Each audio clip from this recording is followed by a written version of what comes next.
तो पेपर का पहला क्वेश्चन ले रहे हैं। देखो पहला क्वेश्चन है, आगे लो। पहला क्वेश्चन है अभाज्य गुणनखंड की घातों का योगफल। 400 के अभाज्य गुणनखंड की घातों का योगफल होगा। तो 400 के अभाज्य गुणनखंड करेंगे और फिर उनकी घातों का योगफल करेंगे तो उत्तर क्या आएगा? 6। ऑप्शन से राइट हुआ। यदि बहुपद 2x² plus x plus k का एक शून्य 3 है तो k का मान होगा। तो इसमें जो ये शून्य है अगर इस बहुपद में रखें x के स्थान पर, फिर बराबर 0 आ जाएगा। कैलकुलेशन करेंगे तो 21 आएगा। 21 का पक्षांतर करेंगे तो माइनस के 21 आ जाएंगे। से ऑप्शन इसमें राइट हो जाएगा। तो ऑप्शन दूसरे में हो गया से राइट। तीसरा, एक दो अंकों की संख्या में इकाई का अंक x दाई का अंक y तो वे संख्या है। बे ऑप्शन राइट है 10y प्लस x। आगे लो। दो त्रिभुज दे रखे हैं, दोनों समरूप हैं। इन समरूप त्रिभुजों की संगत भुजाओं की नापें दे रखी है। तो संगत भुजाओं की नापें हैं वो उनके अनुपात, सभी संगत भुजाओं के अनुपात एक ही होते हैं। इनके अनुपात क्या निकलेंगे? 5:4। 10 और 8 का अनुपात क्या बनेगा? 5:4।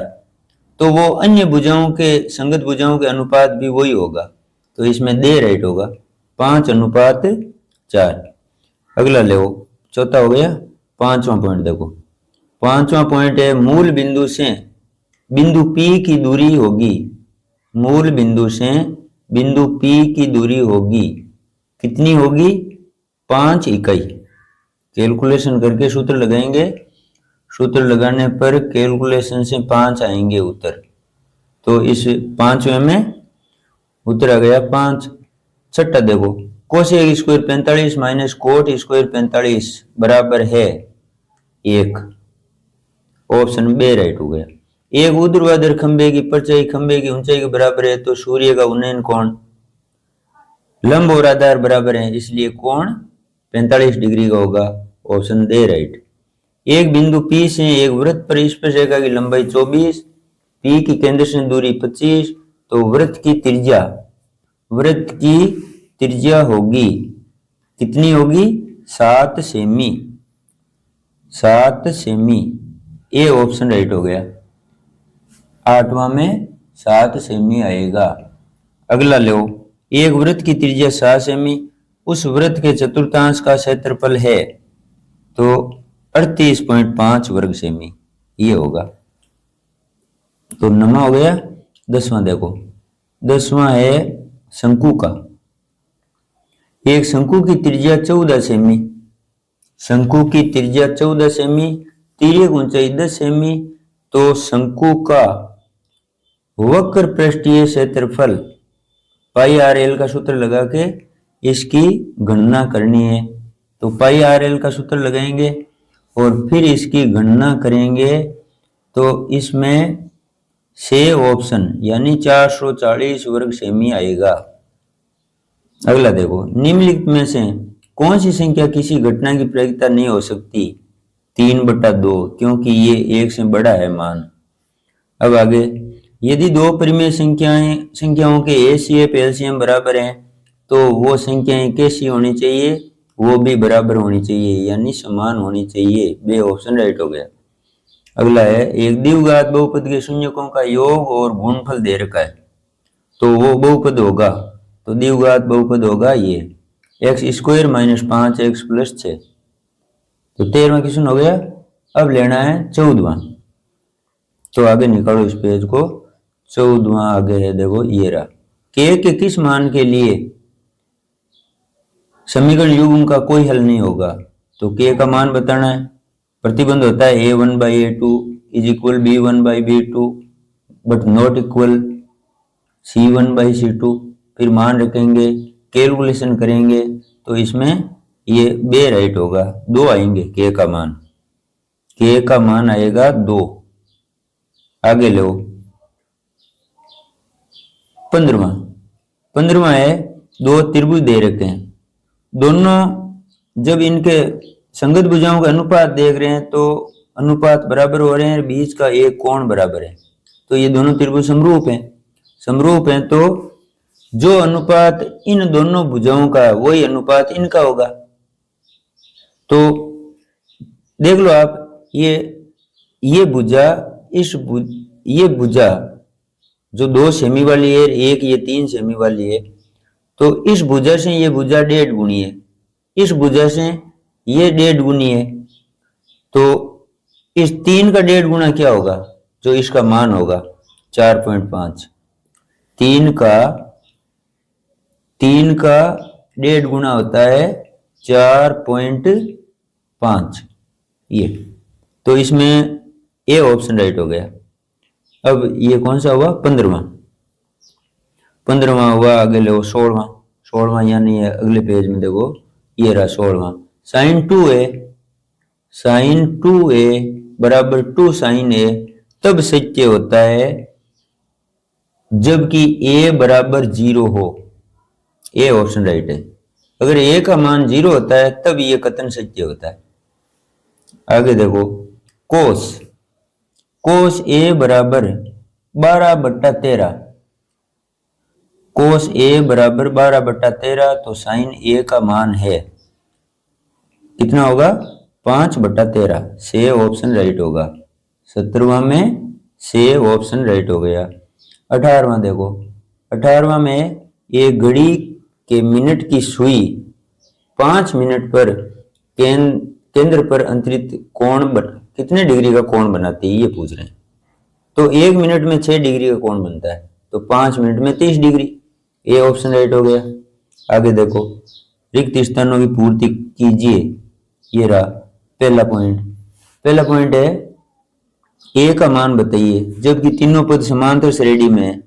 तो इन जो साइड के दोनों पद है 18 और 10, इनको जोड़ के 2 का भाग दे दो, बीच वाले पद का मान आ जाएगा। तो मान आएगा इसमें 14। 10 18 28, 28 में 2 का भाग देने पर क्या आएगा, 14। तो ये राइट हो गया। अब आगे है दूसरा, यदि बिंदु P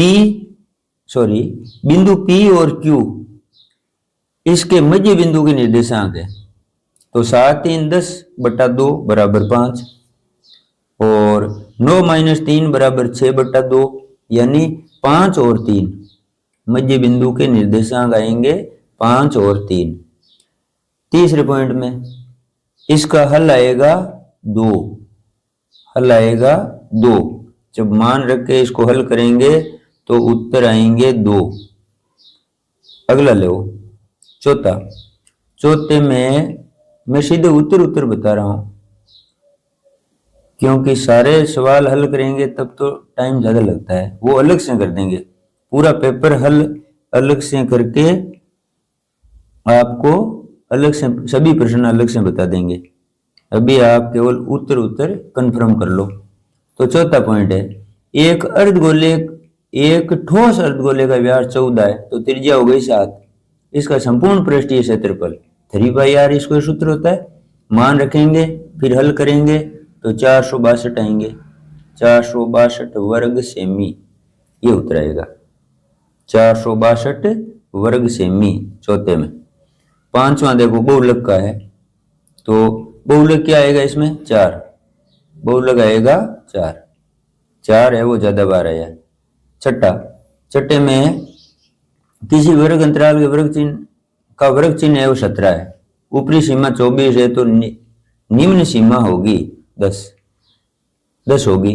देख लो आप, 10 और 24 को जोड़ेंगे 34 में 2 का भाग दोगे तो 17 आते हैं, नहीं आते हैं, वर्ग चिन्ह आ जाता है। ऊपरी निम्न सीमा को जोड़ते हैं तब, तो ये निम्न सीमा आई 10।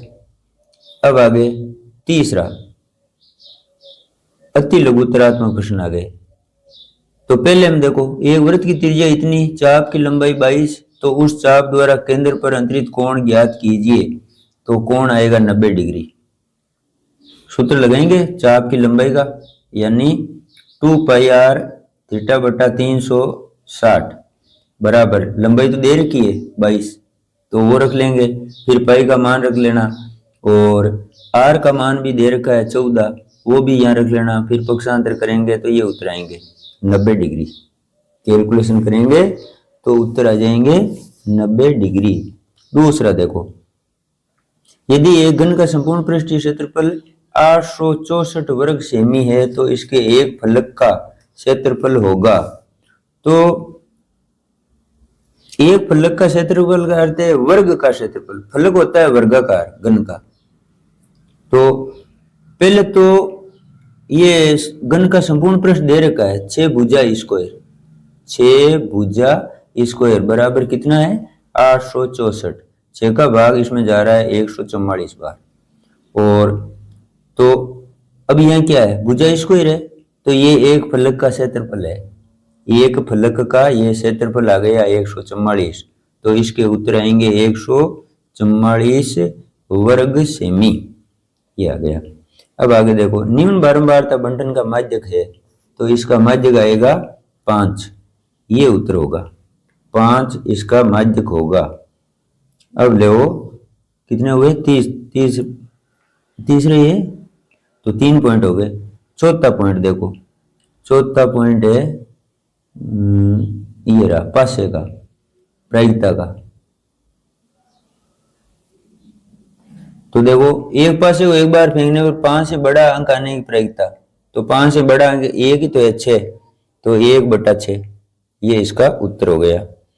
लंबवर्तीय शंकु और बेलन के समान त्रिज्या और समान ऊंचाई के हैं, शंकु और बेलन समान ऊंचाई के हैं, तो अपने को ये कह रहे हैं कि यदि शंकु का आयतन 66 घन सेमी है तो बेलन का आयतन कितना होगा, तो शंकु से 3 गुना होता है, शंकु से 3 गुना ज्यादा होता है बेलन का आयतन। तो 66 को 3 से गुणा कर लेंगे तो 198 आ जाएंगे, 198, ये इससे बेलन का आयतन हो जाएगा। अब छठा देखो निम्न आंकड़ों का माध्यक होगा, जब आरोही क्रम में लिखेंगे इनको, आरोही क्रम में 17, 18, 19, 20, ये आरोही क्रम में लिख रहे हैं अपन, 19, 20, 25, 27 और 29। अब बीचों बीच कौन है, बीचों बीच है 20, तो ये माध्यक हो गया, माध्यक हो गया 20, ये उत्तर आ गए। अब आगे 2 खिलाड़ी राम और श्याम शतरंज का एक मैच खेलते हैं, ये ज्ञात है कि राम द्वारा मैच जीतने की प्रायिकता, अब प्रायिकता का मान दे रखा है, तो अब इस प्रश्न में जो दूसरी प्रायिकता का मान पूछेंगे वो मान इस प्रकार आएगा 1 - 4/5, यानी दी गई प्रायिकता को आप 1 में से घटा लो, उत्तर आ जाएगा। तो कितना उत्तर आएगा, उत्तर आएगा 1/5, इस प्रश्न का उत्तर होगा 1/5। 8वां देखो 2 घनों जिनमें से प्रत्येक की भुजा 2 सेमी है, उनके संलग्न फलकों को मिलाकर एक ठोस घनाभ बनाया जाता है, प्राप्त घनाभ का आयतन होगा। तो जो नया घनाभ बनेगा 2 घन मिलकर, 2 घनों को अपन मिलाएंगे तो बनेगा क्या, घनाभ बन जाएगा, क्या बनेगा, घनाभ। तो घनाभ की केवल लंबाई है वो बढ़ जाएगी, चौड़ाई ऊंचाई वही रहेगी, यानी लंबाई तो हो जाएगी 4, चौड़ाई 2, ऊंचाई 2, तो घनाभ हो गया। घनाभ का आयतन हो जाएगा लंबाई इंटू चौड़ाई इंटू ऊंचाई, 4 × 2 बराबर कितने 16, तो 16 घन सेमी, 16 घन सेमी, इसका उत्तर आ गया 16 घन सेमी घनाभ का आयतन। प्रथम 10 धनात्मक विषम प्राकृत संख्याओं का समांतर माध्य ज्ञात कीजिए। प्रथम 10 धनात्मक विषम और कितनी 10 संख्याएं, धनात्मक 10 संख्याएं, यानी जैसे लिखेंगे ना 1 + 3 + 5 ये वाली, तो ऐसे लिखते लिखते 10 पूरी कब होगी, 19 पर जाएंगे तब, और भाग देना कितने का 10 का, और इनको जोड़ के 10 का भाग देना है, तो इनका योग आएगा 100 और भाग देंगे 10 का, तो उत्तर आ जाएगा 10। तो इस प्रश्न का उत्तर हो गया 10। 9वें पॉइंट का उत्तर हुआ विषम धनात्मक संख्याओं को समांतर माध्य आ गया 10। अब ले 10वां पॉइंट, 9वां पॉइंट हो गया विषम धनात्मक पूर्णांकों का समांतर माध्य। तो 10वां पॉइंट ये रहा प्रायिकता का है, ये रहा प्रायिकता का 10वां पॉइंट। एक थैले में 6 लाल 7 सफेद गेंदे हैं, तो कुल गेंदें कितनी हुई? 7 और 6 13। पूछ किस कह रहे हैं? सफेद गेंद की प्रायिकता का पूछ रहे हैं। तो सफेद गेंदें कितनी है? 7। तो उत्तर कितना हुआ? 7/13। 7/13 सफेद गेंद होने की प्रायिकता का मान होगा 7/13। एक ठोस अर्धगोले का वक्र पृष्ठीय क्षेत्रफल दे रखा है 50 पाई वर्ग सेमी। उस अर्धगोले की त्रिज्या होगी, तो अर्धगोले का वक्र पृष्ठ होता है 2 पाई r स्क्वायर। क्या होता है? 2 पाई r स्क्वायर वक्र पृष्ठ। और वक्र पृष्ठ का क्षेत्रफल है 50 पाई, ये 50 पाई। अब 2 पाई 50 पाई को काटेंगे तो उत्तर आएगा 25। इधर r स्क्वायर है, तो r स्क्वायर बराबर 25। तो त्रिज्या कितनी आ जाएगी? 5, यानी 25 का वर्गमूल 5। तो इसमें 11वां हो गया 5 उत्तर। अब इसमें देखो 12वें पॉइंट में है कि x का मान बताइए, जबकि माध्य दे रखा है। तो इन सब को जोड़ के भाग देना है कितने का? ये कितने हैं प्रेक्षक? ये आंकड़े हैं, देखो 1 2 3 4 5 6 आंकड़े हैं। तो 6 का भाग देना है, बराबर लिखना है 6, यानी 5 + 7 + 9 + 4 + 3 + x + 2/6 बराबर 6। ऐसे अब क्या होगा? अब होगा कि इन सब की जोड़ करें, ऊपर जो संख्याएं हैं उनकी, तो जोड़ आएगी 30 और प्लस x, और ये 6 और ये 6 गुणा होकर 36 आ जाएंगे। 30 का पक्षांतर हो जाएगा इधर, तो x बराबर आ जाएगा 6। ये तो इसमें उत्तर आया 6 12वें पॉइंट में। अब आया है खंड बे में 2 अंकों के प्रश्न। तो इसमें सीधे सीधे उत्तर बता दो। तो चौथे में उत्तर क्या आया है? चौथे में उत्तर आया है HCF आया है 3, HCF आया है 3, और LCM का मान आया है 420। ये आया इसमें आया उत्तर देखो एल्फा प्लस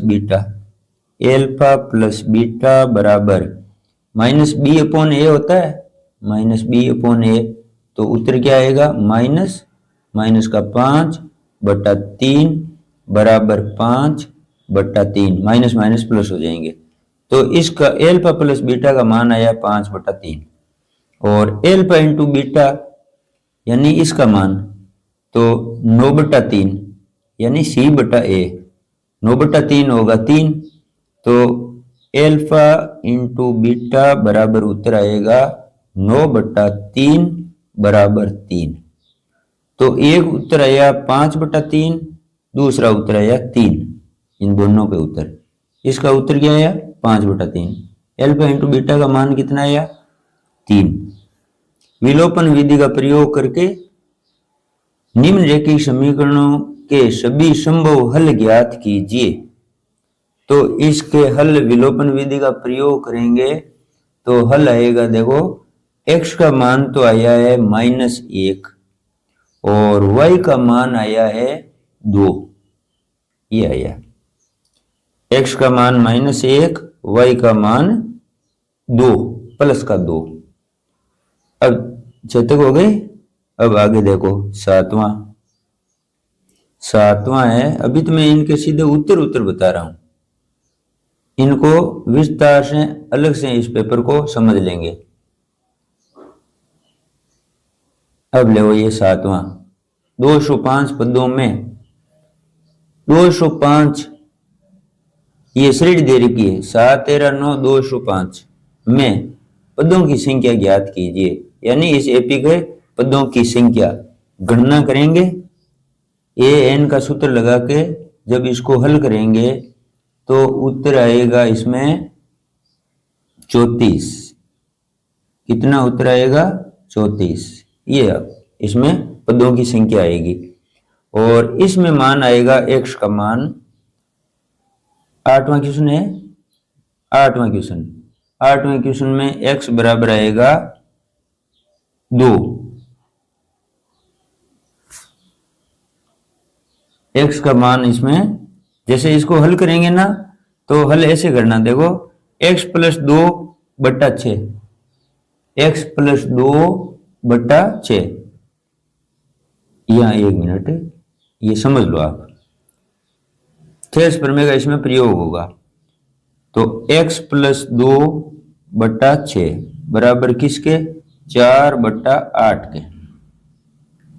अब इसको हल करें तो 4 और 8 कट जाएंगे, यानी 1/2। 6 को अगर पक्षांतर करें तो वहां जाकर गुणा हो जाएगा 1 से, तो लिखो x प्लस 2 बराबर 6/2, 6 चला गया वहां, अब 6 में भाग जाएगा 2 का 3 बार, तो x प्लस 2 बराबर 3। अब 2 का पक्षांतर कर लो तो x बराबर 3 माइनस 2 बराबर 1, ये उत्तर आ गया।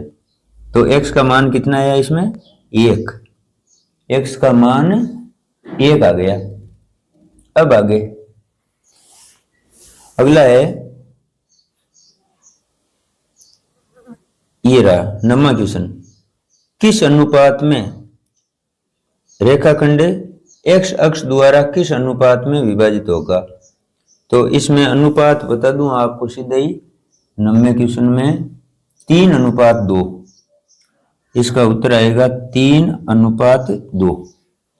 यानी ये आप चित्र बना लेना इस प्रकार, ये रेखाखंड है, इस रेखाखंड में ये निर्देशांक है 5, 3 और -3, -2, और विभाजन बिंदु P है, उसके निर्देशांक हो जाएंगे x0, और अनुपात मान लेंगे k/1। और फिर सूत्र कौन सा लगाएंगे, सूत्र लगाएंगे y वाला, y m1 y2 m2 y1 बटा m1 प्लस m2। इससे हल करेंगे ना तो अनुपात आप कहेंगे 3:2, ये आएगा। अब लो 10वां तो हो गया, 10वां हो गया तो आगे 11वां खोलो, 10वां ये 11वां में 12 मीटर लंबी एक सीढ़ी एक ऊर्ध्वाधर दीवार के शिखर तक पहुंचती है। यदि ये सीढ़ी दीवार के साथ 60 डिग्री का कोण बनाती है तो दीवार की ऊंचाई ज्ञात कीजिए। तो दीवार की ऊंचाई कितनी होगी, तो दीवार की ऊंचाई यानी ये समकोण त्रिभुज, देखो आप अपने को ये ज्ञात करना है, और ये लंबाई दे रखी है, कर्ण दे रखा है 12, कोण दे रखा है 60।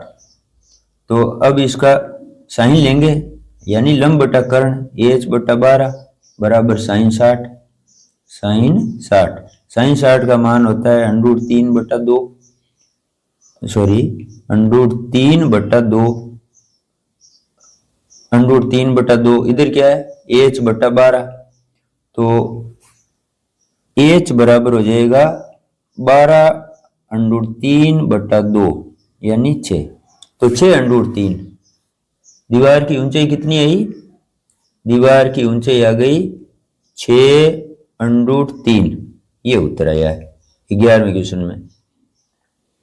और 12वां क्वेश्चन है वो वृत्त की प्रश्नावली वाला है, सिद्ध करना है इसको कि AB + CD बराबर AD + BC। तो ये तो इसको अलग से विस्तार से समझ लेंगे अलग से, क्योंकि ये बाह्य बिंदु से खींची गई स्पर्श रेखाएं हैं, ये बराबर होते होते 4 समीकरण बनेंगे, चारों को फिर जोड़ लेंगे, जोड़ने पर ये उत्तर आते हैं। तो ये तो अलग से समझ लेंगे, नहीं तो प्री बोर्ड वाले पेपर में भी ये प्रश्न दे रखा है, और वैसे इसको विस्तार से वापस पेपर को लगाना ही है, तो उसमें देख लेंगे। अब लो ये कौन सा हुआ, ये है 12वां क्वेश्चन हुआ। अब 13वां देखो, 13वां क्वेश्चन है एक वृत्त के चाप द्वारा वृत्त के केंद्र पर अंतरित कोण 50 डिग्री का है। यदि चाप की लंबाई 5 पाई तो उस वृत्त की त्रिज्या होगी, उस वृत्त की त्रिज्या होगी। तो वृत्त की त्रिज्या ज्ञात करने के लिए चाप की लंबाई दे रखी है, चाप की लंबाई का सूत्र ही लगाना है, यानी ये सूत्र लगा लेंगे 2 पाई आर थीटा बट्टा 360 बराबर चाप की लंबाई दे रखी है 5 पाई। तो अब पाई का मान मत रखना, यहाँ 2 पाई है वो नीचे आ जाएगा यहाँ, तो पाई से पाई कट जाएंगे और कोण 50 डिग्री रख लेंगे, फिर गणना करेंगे तो फिर मान आ जाएगा त्रिज्या का कितना, त्रिज्या का मान आएगा 18, आर बराबर 18 सेमी, ये मान आएगा इसमें। भाई ये सूत्र लगाना है, फिर पक्षांतर करके पाई से पाई कट जाएगा, 360 वहां गुणा होने चले जाएगा, थीटा वो 50 नीचे आ जाएगा, 2 पाई ये इसके नीचे आएगा 2 पाई, और थीटा का मान 50 रखोगे वो भी इसमें नीचे ही आएगा पक्षांतर होकर, और 360 चले जाएंगे ऊपर वहां, और फिर 5 से 5 कट जाए, पाई से पाई कट जाएगा और 360 इधर रहेगा, 360 है वो नीचे रहेगा। तो ये 2 पाई आर, 2 पाई आर वो नीचे, 2 पाई नीचे जाएगा, 5 नीचे जाएगा, 2 पाई है वो नीचे जाए। देखो इसको ऐसे हल कर लो आप, 1 मिनट इसको हल ही करवा देता हूं, 1 मिनट। तो ऐसे लिखो कि चाप की लंबाई कितनी दे रखी है, यहां कर देता हूं, चाप की लंबाई दे रखी है 5 पाई, तो अपन लिखेंगे 2 पाई आर थीटा बटा 360 बराबर 5 पाई। अब 360 कहां जाएंगे, 360 चले जाएंगे यहां ऊपर, तो पहले मान रख लो 2 इंटू पाई का तो मान रखना नहीं है, तो पाई को तो पाई 2 पाई इंटू आर इंटू 50 बट्टा 360 बराबर 5 पाई, ऐसे। अब 360 वहां चले जाएंगे और आर बराबर ऐसे लिखेंगे 5 पाई इंटू 360 और बटा 2 पाई इंटू 50, तो ये 0 से 0 गए, 5 से 5 गया, पाई से पाई गया, 2 से 36 कट गए, 18 आ गए, तो आर का मान 18 आएंगे, ये आएगा। अब देखो क्वेश्चन 14 में कि समांतर श्रेणी का है, समांतर श्रेणी का है ये, 15 पदों का योगफल ज्ञात कीजिए। तो इसमें अब मैं उत्तर ही बता रहा हूं सीधा ही, देखो 14वां में है उत्तर, इसमें ये A1 रखेंगे तो पहला पद, A2 रखेंगे दूसरा, A3 रखेंगे तीसरा, यानी AP बन जाएगी।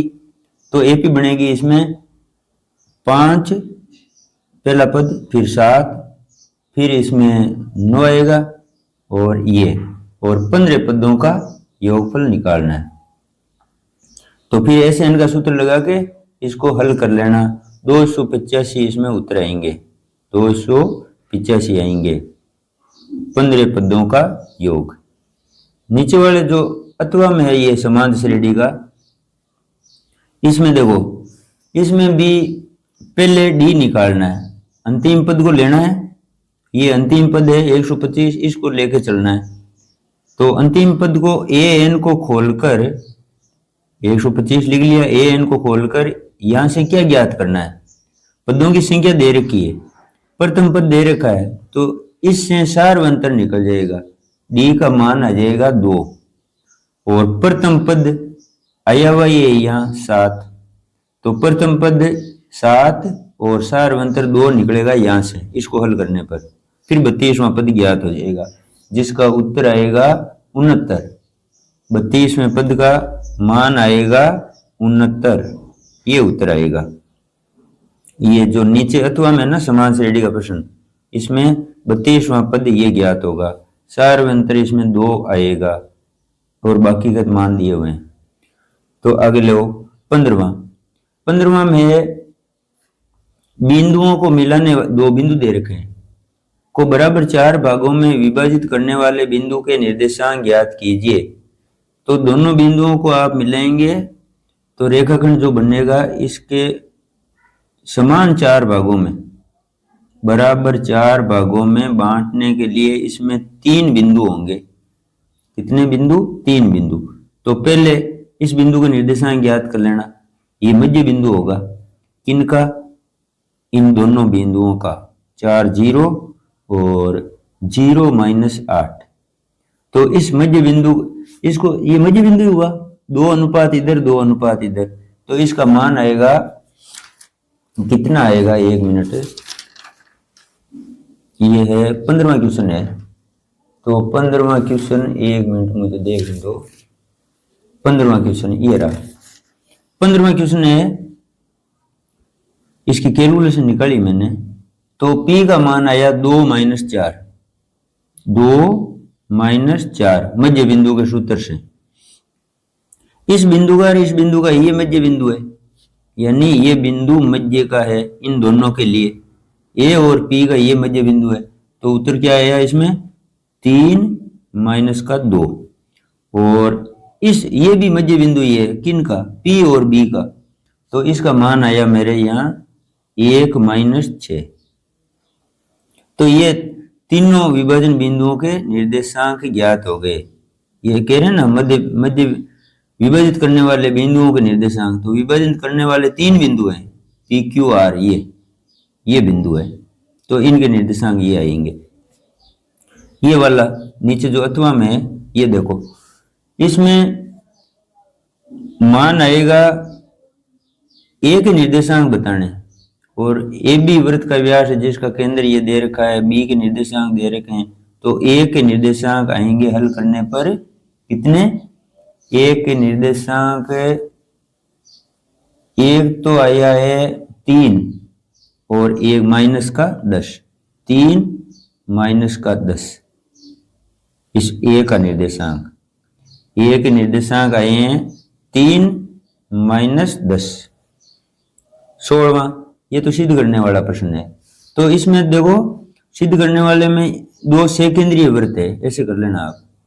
एक वृत्त खींच लेना और फिर और वृत्त खींच लेना, ये इसका केंद्र हो जाएगा।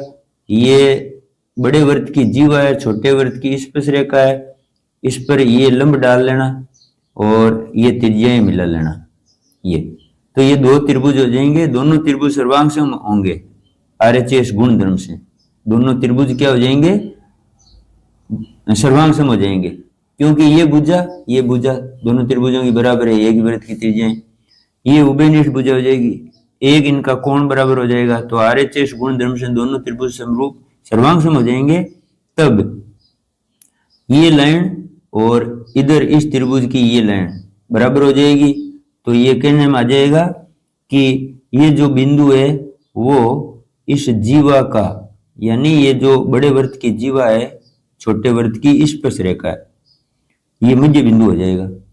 और यानी ये बिंदु इस पूरी लाइन को संबंधी विभाजन करता है, यानी ये खंड और ये खंड बराबर आ जाएंगे ऑटोमेटिक, 2 त्रिभुज सर्वांगसम होने के बाद में। तो ये तो बाद में और इसको समझा देंगे विस्तार से। नीचे वाला है 10.2 पर में, वो है ना, बाई बिंदु से खींची स्पर्श रेखाएं लंबाई में बराबर होती है। तो इसमें भी 2 त्रिभुज, इन दोनों त्रिभुजों को सर्वांग समित करना है, RHS गुण धर्म से होते हैं ये। तो 10.2 पर में है ये। तो अब लो 17वां है। 17वें में बारंबारता बंटन का माध्य ज्ञात कीजिए। 17वां में बारंबारता बंटन का माध्य ज्ञात कीजिए। तो 17वां का कैलकुलेशन से उत्तर आया, देखो इसका माध्य निकाला तब उत्तर निकला है 7.8। इसका उत्तर आया है माध्य का 7.8, यानी मेरे ये आया कैलकुलेशन में 390/50। और उत्तर आया 7.8, ये उत्तर आया। और अथवा में जो पी का मान है वो पी का मान आया है ऐसे 120 प्लस 4p बट्टा 20 बराबर 7। अब वज्र गुणा करेंगे तो ये 7 दूनी 14 यानी 140 हो जाएंगे। तो 120 प्लस 4p बराबर 140 और 120 को पक्षांतर कर लेंगे तो 4p बराबर 140 माइनस 120, तो ये 4p बराबर उत्तर आया 20। 4 का भाग चला गया 20 में 5 बार, तो p का मान आ गया 5। तो इसमें p का मान 5 आया, p का मान कितना आया 5, ये उत्तर आया। अब आगे खंड देह में, खंड देह में 18वां क्वेश्चन है, इसमें भी उत्तर ही बताऊंगा मैं सीधे, क्योंकि वैसे ही इसको अलग से पूरा हल सहित लगाएंगे पेपर को, पूरा समझेंगे वापिस। तो अभी उत्तर देख लो। 18वां का उत्तर आया देखो, क्योंकि इसमें ये कह रहे हैं ना दो संख्याओं वर्गों का अंतर, यानी x² माइनस y² बराबर 180, ये तो है अंतर वर्गों का। और बड़ी संख्या 8 गुना है छोटी संख्या के वर्ग का, बड़ी संख्या 8 गुना है यानी 8x। तो x को बड़ी मानना है और y को छोटी मानना है, तो ये दो सूत्र होंगे। 8x को फिर यहाँ रख लेंगे इस y के स्थान पर, तो समीकरण कैसे बन जाएगा? समीकरण बन जाएगा आपके x² माइनस 8x और बराबर 180, और फिर इसको पक्षांतर कर लेना, x² माइनस 8x माइनस 180 बराबर 0, ये समीकरण बन जाएगा। x² माइनस 8x माइनस 180 बराबर 0। फिर इसके गुणनखंड करेंगे तो गुणनखंड आएगा इसका 18 और 10 हो जाएंगे इसके बीच वाले पद के, यानी x² minus 18x plus 10x minus 180 बराबर 0, यानी ये समीकरण बीच वाले पद के हो गए माइनस 18 और 10। तो घटा में देख लो माइनस 8x आते हैं, गुणा करें तो 180 आते हैं माइनस के। अब इसके आगे कैलकुलेशन करेंगे तो x का मान 1 आएगा 18 और 1x का मान आएगा माइनस का 10, तो ये उत्तर मान्य होगा, यानी x का मान 18 आएगा। x का मान 18 अगर अपन यहाँ रख देंगे यहाँ पर, तो 18 इंटू 8 144, 144 का मान वर्गमूल आ जाएगा y बराबर 100, देखो y² तो बराबर तो आएगा 144, तो y का मान आ जाएगा 12। तो बड़ी संख्या है 18, छोटी संख्या, बड़ी संख्या 18, छोटी संख्या 12, ये उत्तर आएगा इस ऊपर वाले 18वें क्वेश्चन में। और अथवा वाले में ये तो है ही दो क्रमांक धनात्मक पूर्णांक वर्गों का योग, जिनके वर्गों का योग 365 है, तो इसमें वो है एक संख्या 13 आ जाएगी और एक संख्या 14 आ जाएगी। चौथी प्रश्नावली का है ये प्रश्न। तो इसमें एक संख्या क्या आएगी कि एक संख्या 13, दूसरी 14, इसमें ये उत्तर आ जाएगा। अब आगे ले, इसमें वो बन जाएगा ना समीकरण, एक मिनट समीकरण देख लो, इसका समीकरण है वो बता दूं, देखो समीकरण आएगा x का स्क्वायर और x प्लस 1 का स्क्वायर, दोनों वर्गों का योग कितना 365, तो ये 365।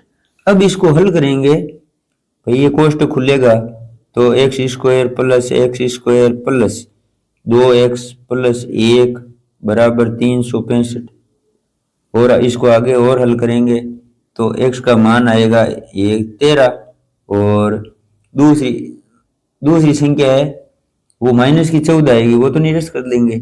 तो एक संख्या 13 तो दूसरी संख्या 14, तो इसका उत्तर आएगा 13 और 14 इसमें। अब लो आगे,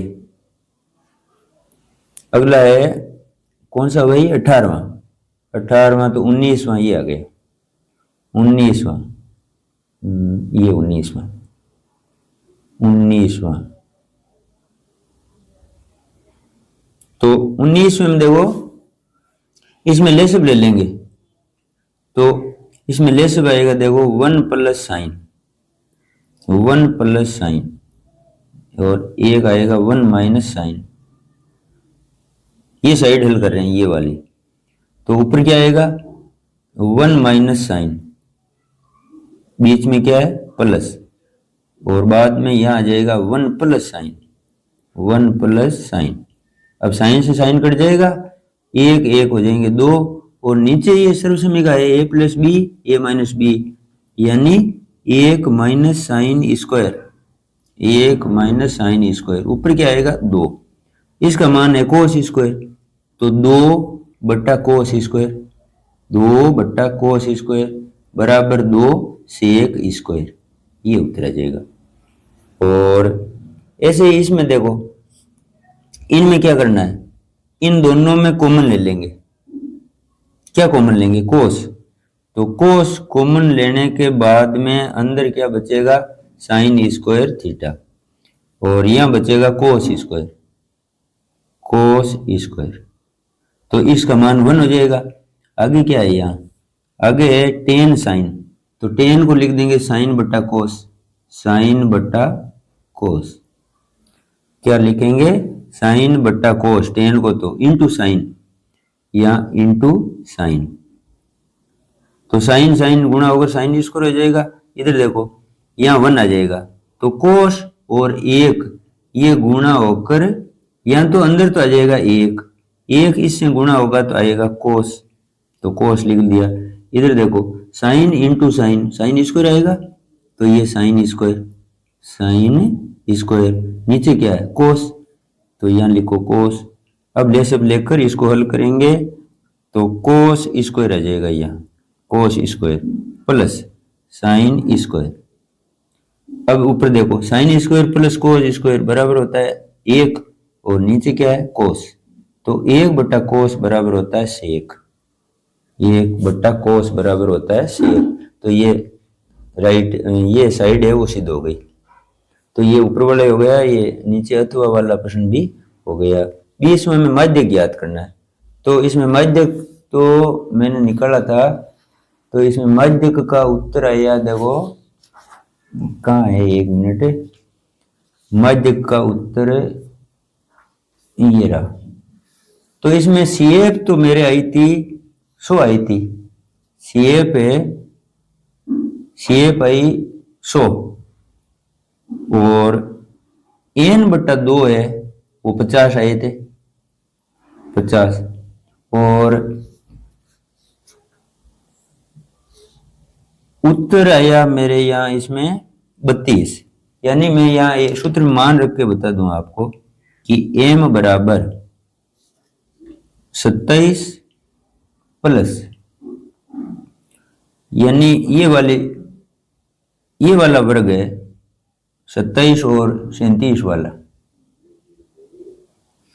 तो 27 प्लस n बटा 2 आया 50 माइनस सी एफ 40 बटा एफ 20 इंटू 10, केप तो इनके 10 का ही है, तो 0 से 0 कट जाएगा, 50 में से 10, सॉरी 50 में से 40, 10 में 2 का भाग देंगे तो आएगा 5, 27 और 5 जोड़ लेंगे तो एम का मान यानी माध्यक का मान आ जाएगा 32, यानी 27 प्लस 5, ये आया उत्तर इसमें माध्यक में।